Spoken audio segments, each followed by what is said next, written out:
Hello,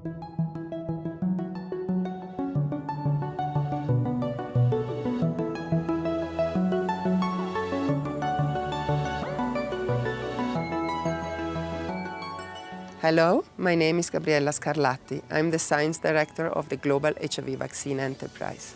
The enterprise is an alliance of independent organizations committed to accelerating the development of HIV vaccine. We work together with all our stakeholders to find collaborative opportunities, promote sharing of knowledge. And in specific, we have different programs, and one of them is e-access. E-access meetings serves to disseminate research findings that was presented during meetings so that it reaches a broader audience. It is a pleasure for me to moderate this discussion today on antibody functions beyond neutralization. The joint panel discussion between Keystone Symposia and HIV Vaccine Enterprise is part of an initiative to bring more science to more people. At this time, I would like to introduce our panel. Robin Shattock from Imperial College of London, Anne Hessell from Oregon Health and Science University, and Guido Ferrari from the Duke University Medical Center. Thank you very much for joining and for taking your time to be here with us on this event on antibody functions, neutralization and beyond, I would say. And you are three great experts that we have here that have been on this topic, working on this topic since, I would say, quite a while. And Guido is a champion on any type of assay that can detect antibody functions, and has been working heavily with non-human primate models on how antibody functions can prevent transmission, infection.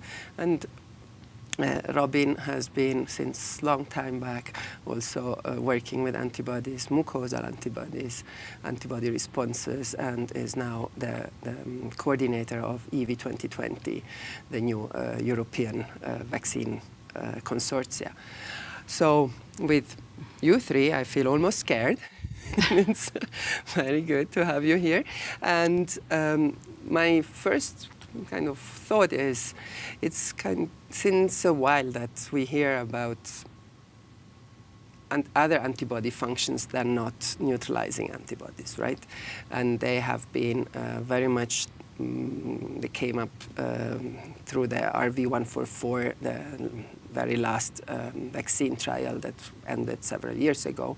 And their ADCC was one of the responses that was identified, but there was no neutralizing antibodies. And recently in several other opportunities, and there were non-neutralizing antibodies or other antibodies that were not neutralizing that had a function. And so which ones would be your preferred ones, and what would you want to, of the different types of antibodies that we know exist? And if you go also more specific in which one you think is the one that you would want to have with a vaccine induced, or and explain also which type of responses that this, or with which type of functions these antibodies have. Who wants to start? I mean, I think it's an interesting starting point, is that we know that antibodies have all these different types of functions. And if we think about existing vaccines, many of those are either licensed on the basis of classical neutralization or on binding titer. But the bottom line is that even for those licensed vaccines, we don't know definitively whether those are the mechanisms of protection. We suspect they are, and so a lot of things that we're measuring are things that correlate to protection or reduced risk.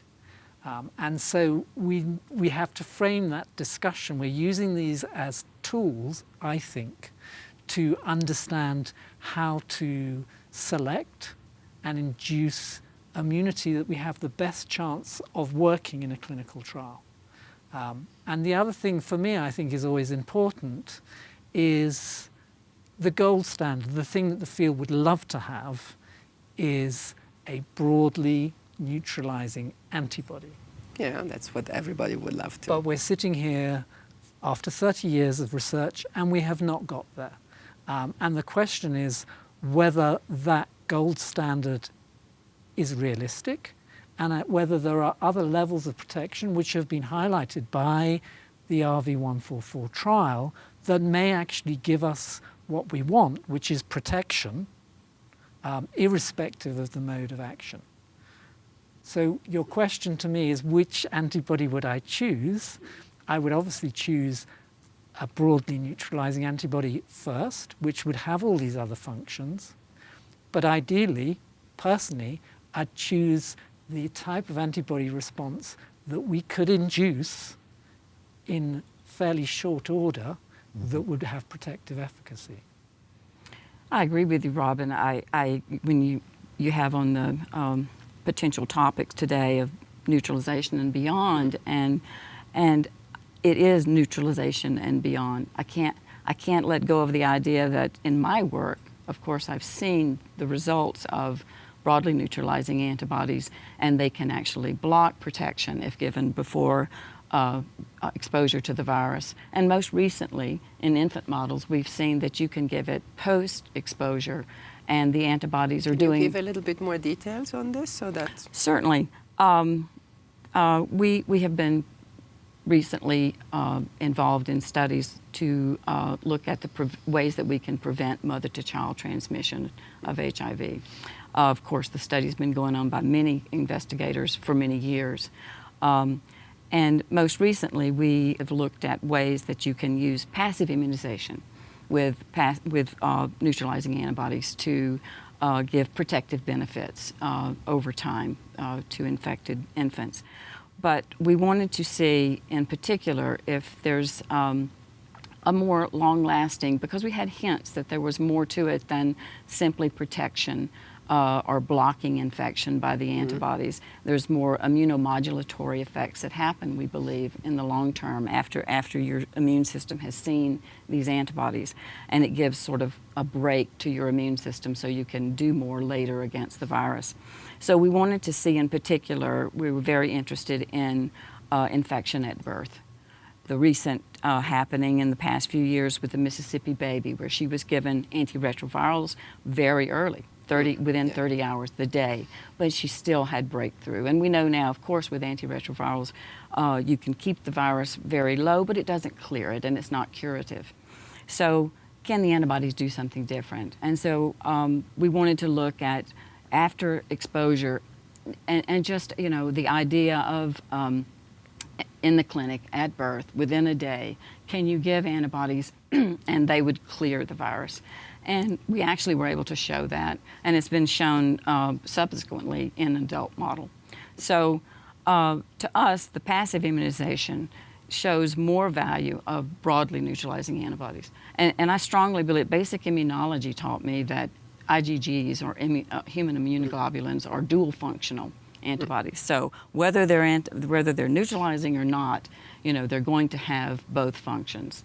We could improve upon those functions with molecular biology, which we have done also.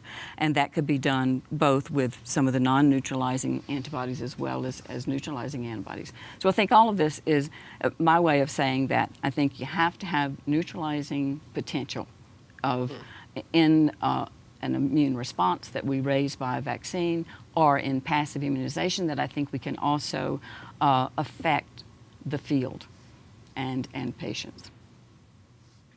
Yeah, I completely agree with what Robin and Anna have said about the gold standard being broadly neutralizing antibodies. And I also think that there's, you know, in terms of a passive immunization, I think that they are definitely the gold standard. What frightened me a little bit about the broadly neutralizing antibody is that they exert a tremendous immune pressure on the virus. And as good as they are, they're also very good at inducing escape mutants. And I think that we needed to retool a little bit the broadly neutralizing antibody as they are studied right now. I still go back to what John Mascola first published, where he was using actually not a single monoclonal antibody, but his best outcomes were always with pool of broadly neutralizing antibody. And I think that we really needed to pull the field together and think about what is the best artificial polyclonal preparation that is based on monoclonal antibody, such that we can possibly exert an immune pressure on several different epitopes and then see, is the virus still really clever that can escape all of them? Or we really have already so many bullets in our repertoire that to put them together can give us a solution. And the non-neutralizing, I don't think that we need to exclude them from the pool of polyclonal. It's clear to me that the non-neutralizing cannot handle high level of virus load. It's a very simple, if you have too many infected cells, you cannot kill all of them at once. And if you even have some virus that is replicating and you don't have a neutralizing activity, you need for the virus to enter the cells or to bud from the cells, to eliminate the cells and take that down. So that probably it's where the virus has it's a term of speed between neutralizing, being there, recruiting the effector cells. The effector cells get exhausted, and all of that is a little bit tricky to say. But if you put that with broadly neutralizing antibody, then you can curb the circulating virus. The neutralizing antibody, we know they can mediate Fc-mediated functions, and then you have also the other that are not doing that. So in terms of passive protection, I think that we needed to retool. In terms of vaccine is the same thing. Can we induce all of them? Do we have a strategy right now that will be able to induce all of them? Because you don't want just to induce a CD4 binding site in my mind or PGT121. Are you speaking about direction, epitope specificity, yes, or the type of function specific. Of the... No, the function comes together because it's clear that the broadly neutralizing can have Fc-mediated functions, but they are not so easy to induce. So in RV144, that percentage of protection was related to non-neutralizing antibody, or at least for what we can see in vitro, to antibodies that don't have as a potent neutralizing activity, but they have Fc-mediated function. ADCC is one of them. So I think that it has to be considered, and we needed to move carefully. I definitely wouldn't like to move forward a vaccine product that does not have any Fc-mediated function. I would be, really careful from that point of view. So this is where I don't think we agree on everything, which is more interesting. So let's talk about passive infusion first and then come to vaccines. So my understanding is that nobody is proposing a single monoclonal as an eventual strategy. I agree so with the AMP study that's testing VRC01 is really just a proof of concept to understand the levels of antibodies that might be required. But the issue of resistance is interesting because we've looked at this also in terms of antiretroviral prophylaxis. Resistance only occurs if infection takes place. So if you have antibodies at a high enough level that prevent target cells ever becoming infected, there is no viral evolution because the virus is not replicating. So as long as it stops it in its tracks, that's a barrier. Now, of course, if there's natural resistance, it will get past that, and that's probably why you need a cocktail. All of the neutralizing antibodies have Fc function. So when you say we should include non-neutralizing antibodies, I'm not sure that I agree with the rationale when we have 20, 30 broadly neutralizing antibodies which will also have Fc functions. Why would we replace or also include a non-neutralizing antibody in any eventual cocktail when you need, because you've got both functions with the neutralizing antibody. But I don't think you can avoid in a vaccine situation. Yeah. You're going to get a polyclonal response. So that's why I was dealing. And they're going to have various levels of neutralizing capability But and that's why I was dealing with the effector function. Yes. passive infusion first before Yeah. we go to the to the vaccine. Yeah, I think that it's a good point. I'm just saying that when you have the ability to create this, why do you want to prevent? Is it cost effective? Cost is always going to be an issue. Or is it something else? Because if it's just related to cost, but do we want really to make sure that we cover our bases? And then eventually design, if we can prove ourselves that there is really no need of the non-neutralizing in a passive protection, then it's fine. But I think that we need carefully to examine the situation. Let me push you a little bit on that, because when you say non-neutralizing, it's because you're keen on the non-neutralizing function. So things like ADCC, ADCVI, or all of the Fc-related functions. But of the broadly neutralizing antibodies, they have those functions. So you're getting 2 for the price of 1. Whereas if you include a non-neutralizing antibody, you're only getting the non-neutralizing function. So why would you include something that gives you half of what a neutralizing antibody does? Because it's just also the coverage of the sequences that we can have with the non-neutralizing that is much more conserved epitopes in general. And if you look at the C1, one of the problems with the C1 is that they are always in location, and I'm not just saying that is the protective, okay? Don't take my words as the C1 is the Holy Grail. But if you look at the C1, the problem with the C1 is really that if you start having mutation, you don't really necessarily have a virus that is infectious because it is at the GP41, GP120 interaction phase. And at that point, you don't really see anything. So, and that is one of the reasons probably that, it's not one of the reasons, actually, I'm taking that back. But the interesting mechanism of escape of HIV to the C1 responses is no mutation in that site, like it does for other. It's downregulation of CD4 and preventing a triggered conformation on the membrane of the cells at time of a virus budding. Okay, so that is a way for the virus. And if you take a 7b2, it's the same situation.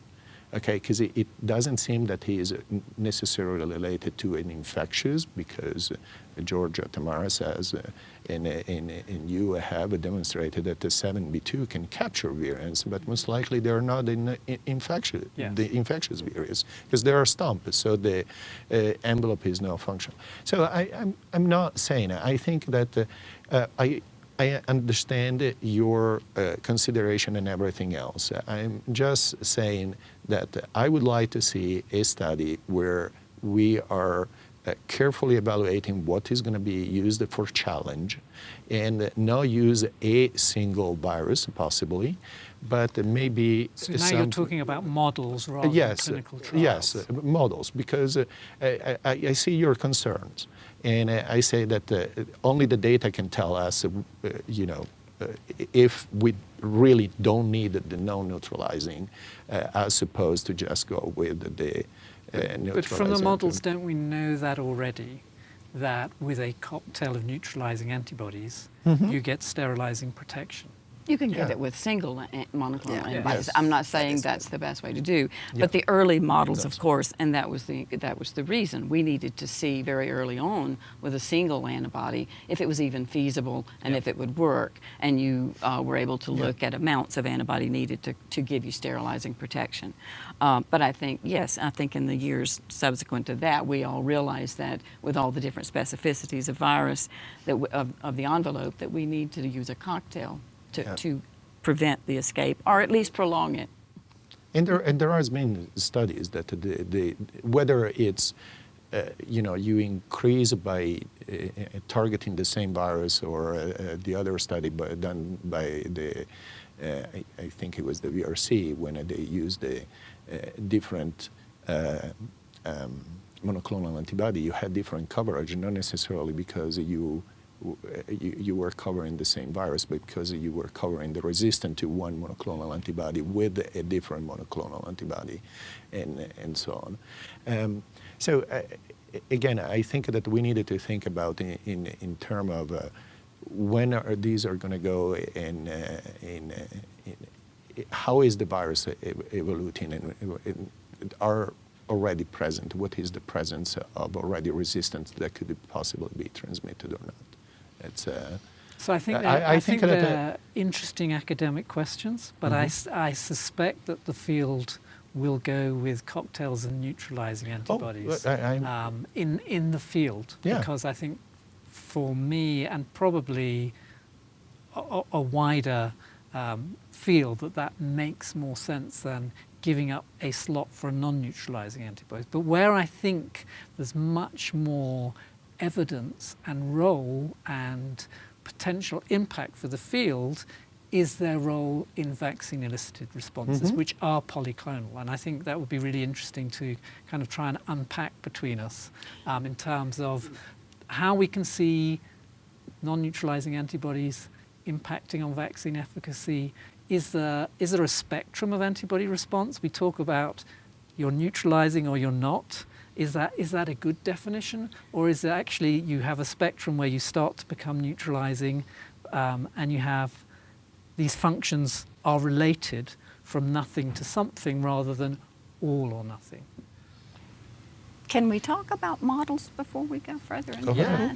that? Sure. Because you brought that up, and I think about my own experience with the non-human primate models. It's not perfect, and that's another sort of topic I think that's rolling up to the top here, is how we can understand better our non-human primate models. It's becoming very important for the Fc effector function, because we know now, Margie Ackerman, Galit Alter, they know a lot more now about the genetics of Fc receptor in monkeys, and how then our studies are going to be impacted, and how we will interpret our results that we get from those studies. And I think that's really important, and I think that very soon we're going to make, I think, better use of the models. I would hope that that's where we would be going in that.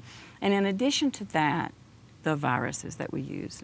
And of course, in our non-human primate models, we use the chimera, the shivs. And we have used sort of historical viruses, I agree with you. And I think there is some progress being made by George Shaw in making some new shivs, and we need more of that. Sure.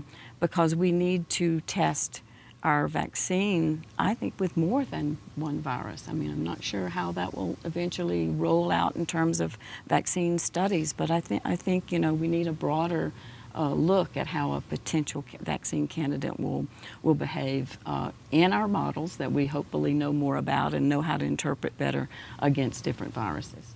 So, Anne, where do you think we are in terms of understanding the translatability of Fc receptor function in the monkey models to humans? Because there are clear differences, and that complicates matters if you're using human antibodies. That's correct. Versus a polyclonal vaccine response in the animal itself. So That's how correct. do you see that we're going to be able to unpack and unravel that so that we can really get to the kind of questions that Guido was talking about in terms of understanding the role of these antibodies where we use monoclonals? Well, for passive studies, you can primatize antibodies, which may help solve some of that problem. And does the primatization then allow correct Fc function? It, well, there maybe not 100%, because I think there has, Margie's work shows us there's a tremendous amount of homology. It's actually very close, especially with the Fc receptor 3A, which is primarily responsible for ADCC functions. But it's present on different cells in the macaque, and there's different regulatory functions of the different receptors in the macaque. So it's going to be hard to absolutely interpret everything correctly. But I think we can get closer than we are now with certain steps like primatizing antibodies. And then as far as using our model in vaccine studies, the responses that we elicit from the non-human primates. I think one big step which has helped with monoclonal antibodies, human monoclonal antibodies, and understanding their specificities also comes from the ability to clone out the monoclonal antibodies from the monkeys. Yeah. And we may then be able to get more information about its function, about how it derived, and then the value of it in terms of whether it was a good thing to elicit. So I don't think it's going to be easy. I think there's a lot of details to still be learned, but I think there's hints as to how we can go. So understanding the strengths and the limitations of the model helps us to interpret it. I agree. And asking the right question. Yeah, I think so.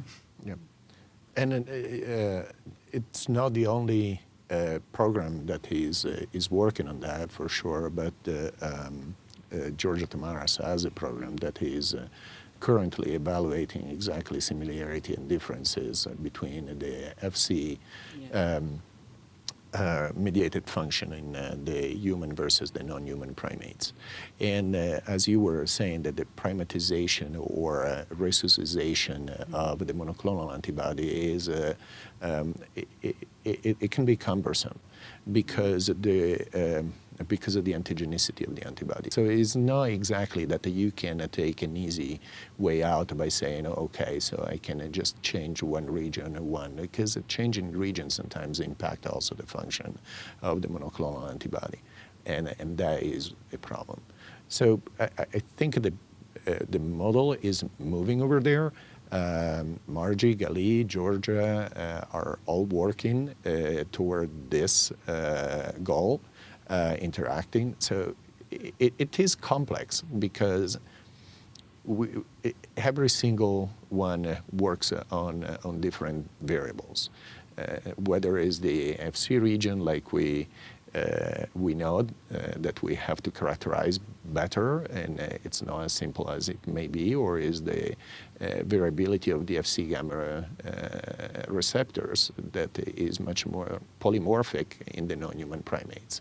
And we don't know exactly what that polymorphism right now translating into functions. So that is where we needed to figure out. It's the models are models, and I think since you actually pioneered the importance of Fc in the non-human primate model, we kind of, I think, underestimated a little bit how that was going to affect the study in non-human primate and how to translate in humans. Right. Yeah. I totally agree with you. I know that there are problems with primatizing the antibodies and VRC01 in particular. I would hope that we can get better at that, but it may not be an easy problem to solve. But I do think that the primate model, animal models in total, but I think they're indispensable before we go to human trials. And I know we can do some things in human trials now, testing the antibodies and so forth. But I think that it's not an easy problem, and nobody should try to shortcut these sorts of problems. But I don't think we can get around these preclinical animal studies. And I think that Marjorie Gurov gave a beautiful historical perspective of Fc-mediated function and their impact in the protective studies that she conducted in the non-human primates. We're back at 2004. It has been 13 years pretty much that there was this indication that Fc-mediated function could correlate with protection. And I use correlate because you really pointed out to make sure that what we are using, that there is a correlation and mechanistic. And when you say protection, do you mean blocking acquisition or controlling infection? Because that's something that confuses Yes, absolutely. Yeah. Thanks for pointing this out. I think that there was a lot demonstrating that there was an impact of virus load. Sterilizing immunity has been difficult to demonstrate, everywhere.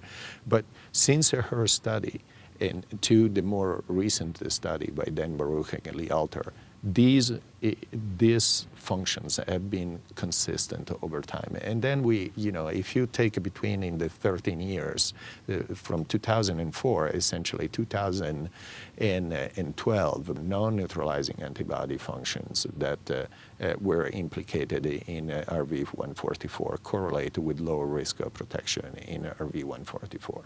So there is, again, a history over there that we needed to figure it out in where. If I go back to the early studies, I still wonder if by changing the non-human primate, one thing that we need to consider, we are a little stuck with the dose of the inoculant that we have to use.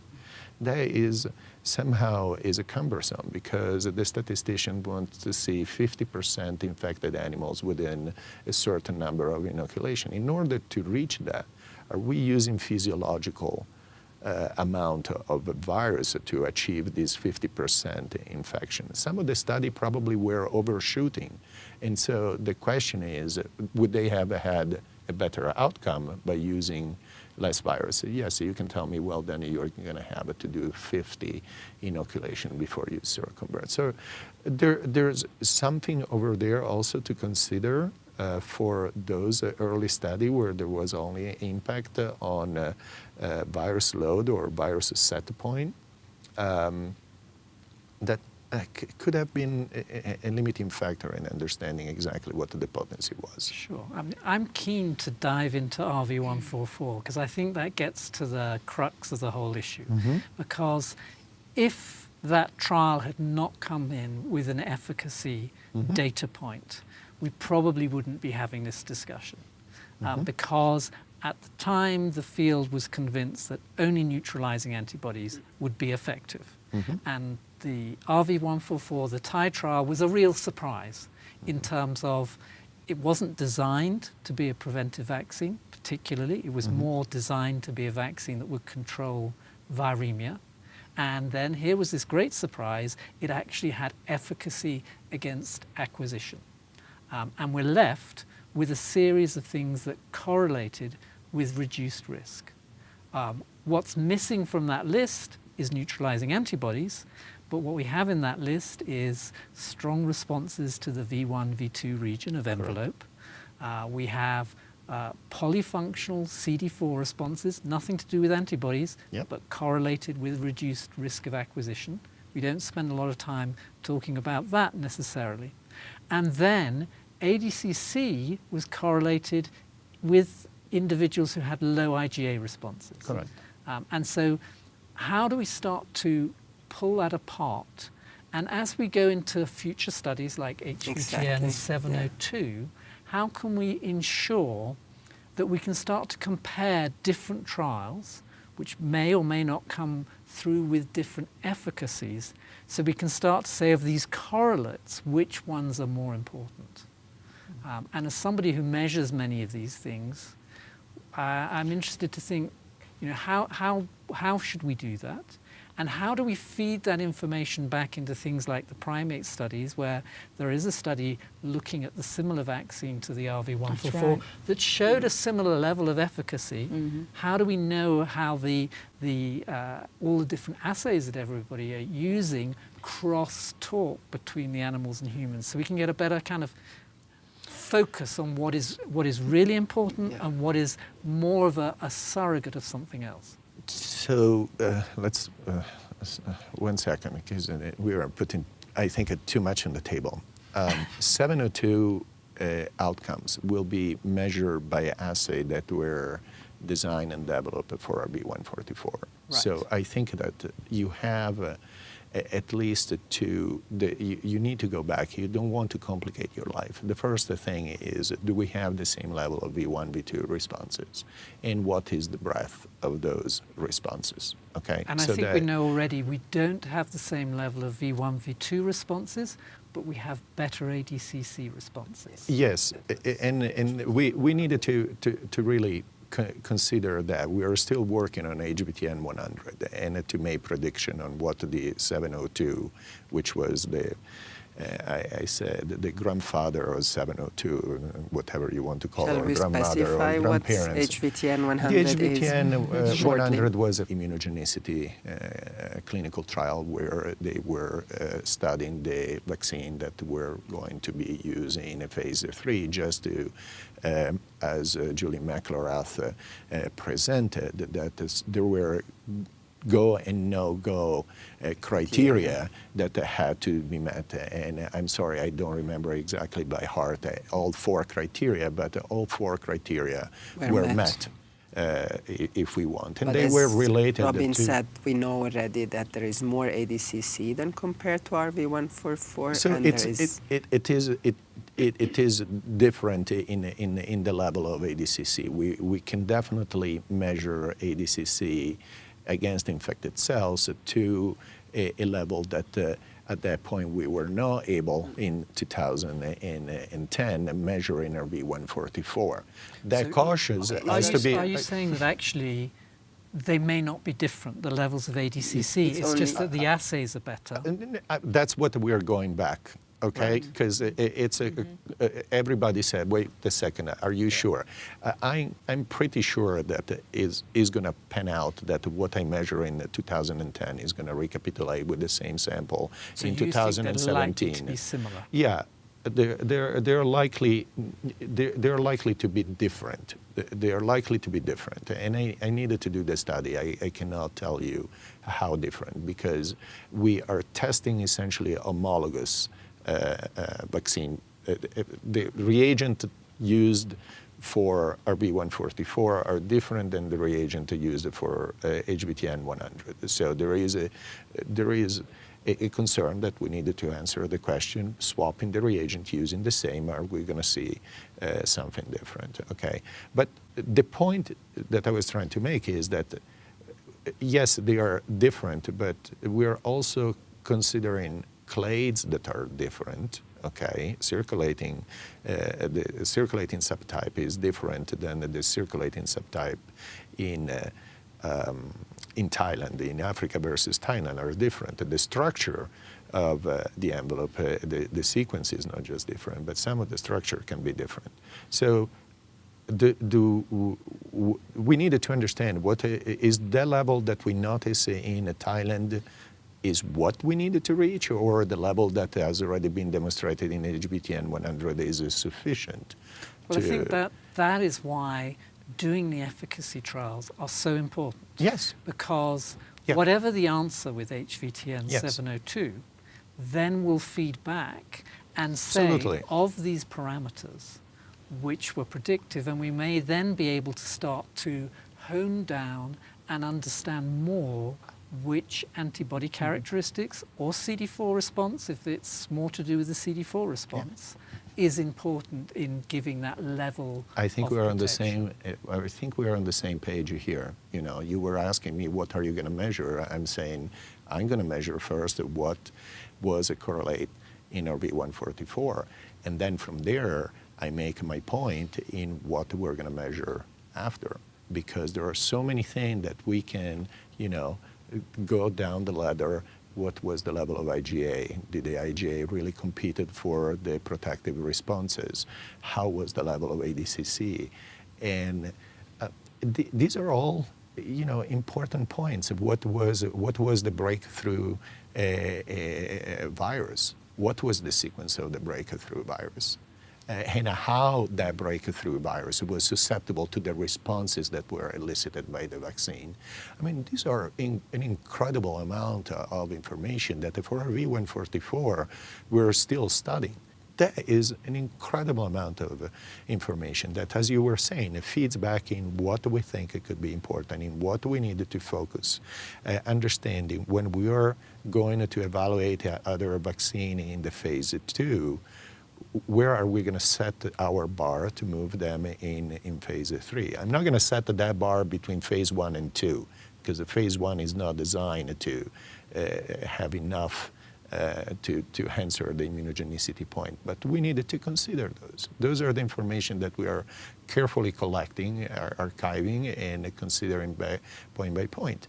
And remember also that, since our V144, we have now other Fc function and that are coming on board. The phagocytosis is one of them, and whether you're using monocytes or granulocytes. And I think those are important things, because how do they translate into an ADCC? I don't think that there is an ADCC of phagocytosis. I say there is a virus that enters, encounters certain cells. So there is antibody that can recruit a certain cell, and these cells will recruit other cells. It's a little bit more of a dynamic phase that we need. Isn't this the crux of the issue, that we know that Fc function is probably important, but we have a range of assays which are all things that we have set up to measure function, but we don't know their in vivo relevance, because they're all artificial. All assays are artificial. And so some more than others. Yes, I think that it's correct, but we also have new tools, and I really like the system biology. I think that you are going back to the mechanism of protection. And I say, Robin, it's going to be hard to really define a mechanism of protection unless you have a neutralizing antibody, because that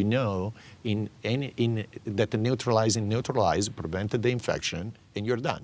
There's nothing else that you can do. I actually think you're misinterpreting me, because there are two issues. Obviously, understanding the mechanism is great, but to some extent, when we have a vaccine that's very protective, then we'll be able to understand the mechanism.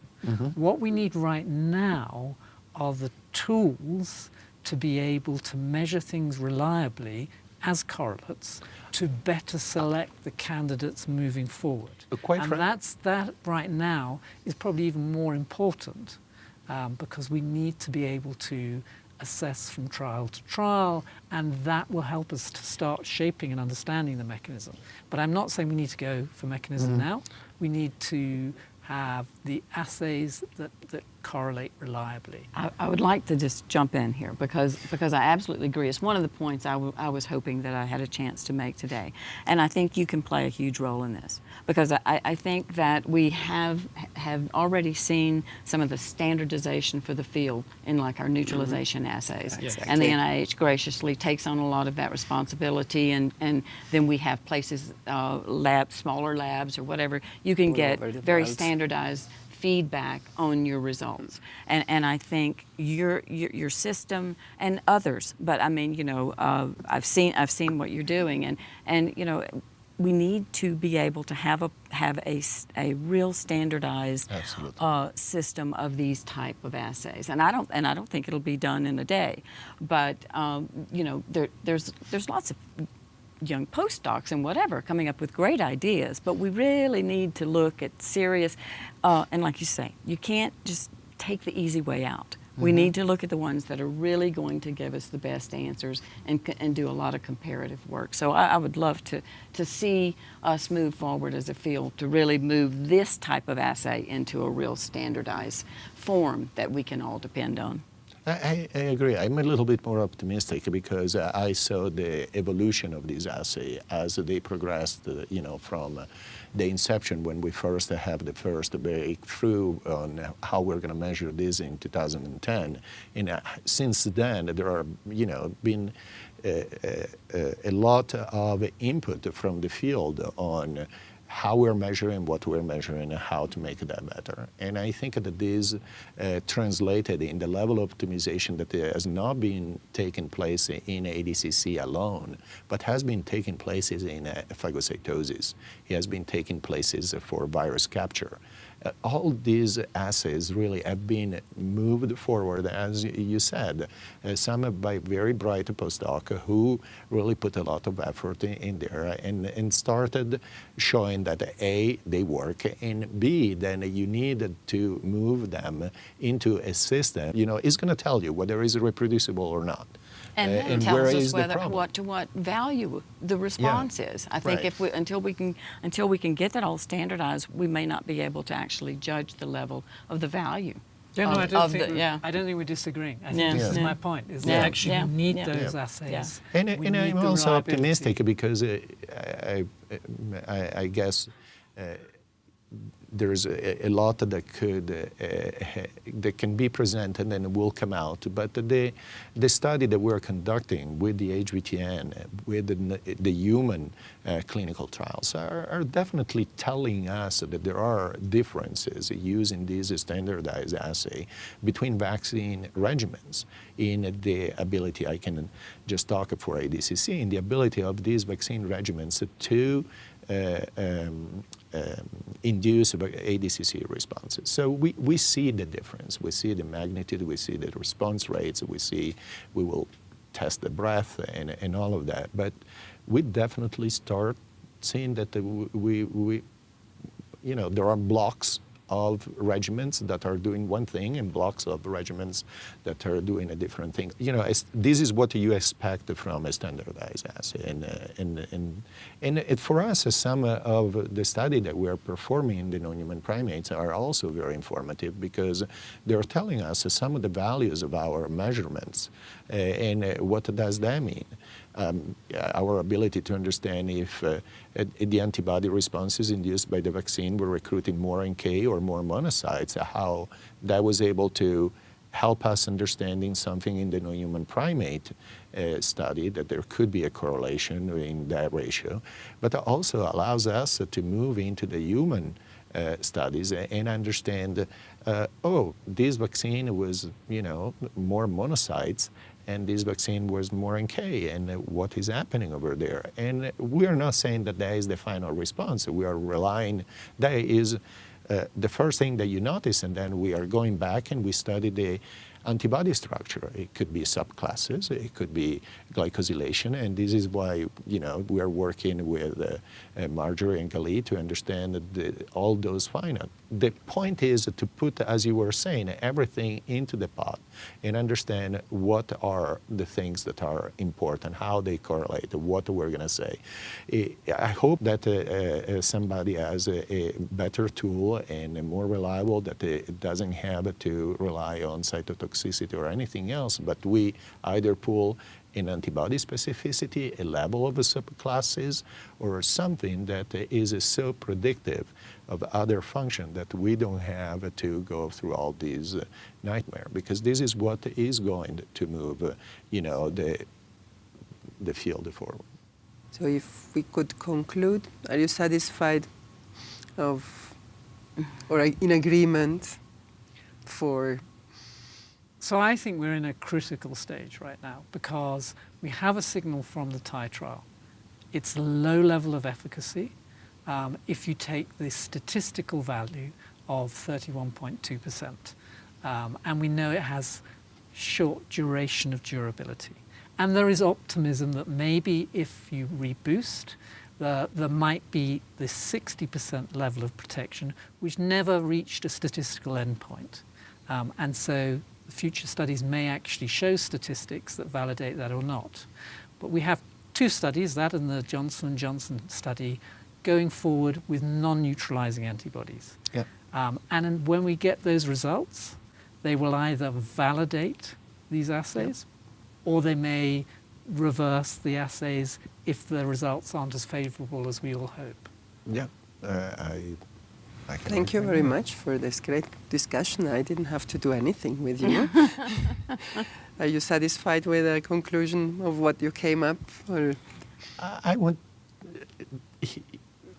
I think that the vaccines are great, but you just brought up the boost.